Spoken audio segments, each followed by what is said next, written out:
Jangan lupa like, komen, dan subscribe channel YouTube TVRI Bengkulu dan nyalakan lonceng notifikasinya.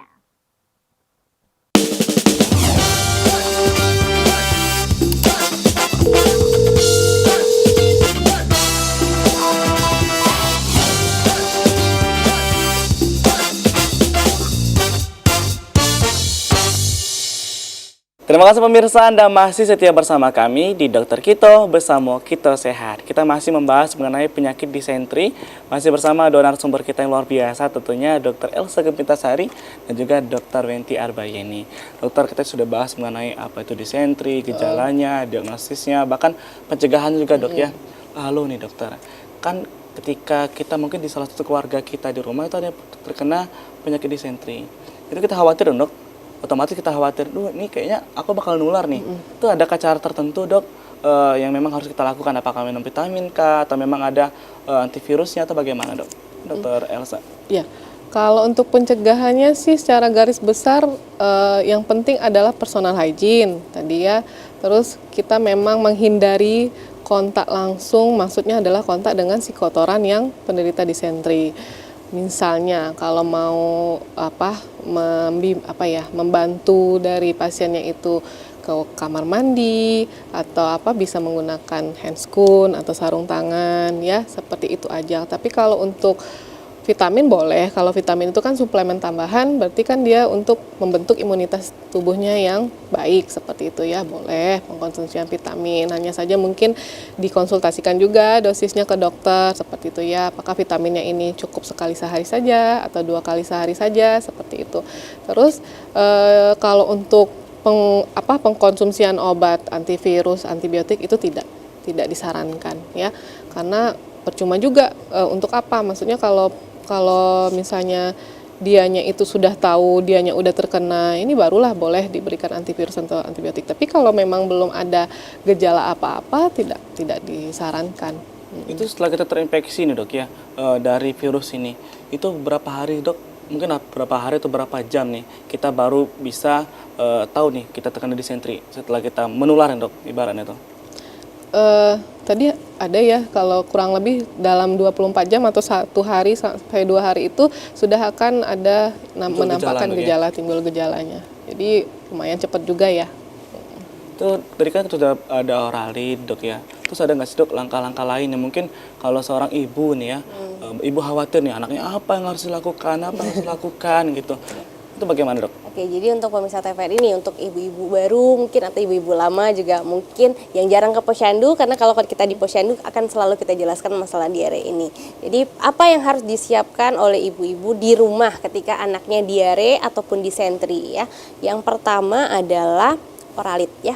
Jadi kalau nggak punya oralit yang saset, itu sediakan tadi yang dibilang Dr. Elsa ya, garam dan gulanya tadi dilarutkan. Nah, per berapa kali dia mencet diberikan ya, sedikit demi sedikit harus diganti cairannya. Tujuannya apa? Rehidrasi cairan agar tidak kehilangan cairan, agar tidak terjadi dehidrasi. Dan yang kedua adalah zinc. Zinc ini penting ya. Nah, zinc ini bisa dapat di puskesmas ya. Nah, apa fungsinya zinc ini? Jadi selain dia membantu mempercepat mempercepat penyembuhan tadi, dia juga bisa menjadikan barrier atau seperti vitamin di usus tadi ya, agar diarenya tidak terjadi berulang.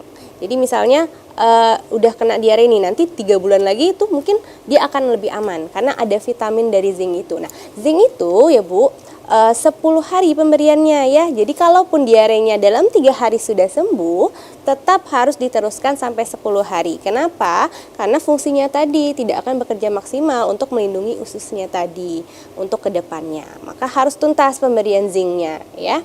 Lalu yang harus tahu lagi adalah pemberian ASI atau minuman itu tetap diberikan, malah kalau bisa lebih sering daripada biasanya. Yang masih minum ASI, ASInya tetap diteruskan, bisa lebih sering lagi. Yang sudah MPASI tetap dilanjutkan.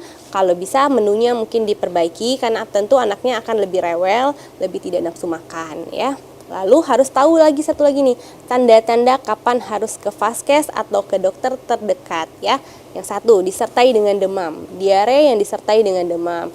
Diare yang disertai dengan lendir dan darah atau darah yang tadi ya disentri, arahnya ke arah disentri atau terjadinya infeksi, maka harus ke vaskes kita kontrolnya. Kemudian anak yang diarenya tidak sembuh dalam 3 hari, maka harus segera diperiksakan.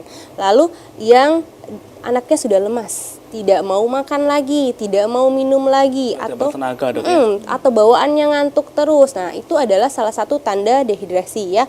Kemudian yang anaknya merasa sangat haus terus. Nah, itu berarti sudah ada clue untuk kehilangan cairan dia. Nah, itu harus segera ke vaskes terdekat ya. Mau ke rumah sakit, mau ke puskesmas boleh ya. Itu untuk jumlah dan frekuensi menggunakan Oralit tadi, Dok, ya?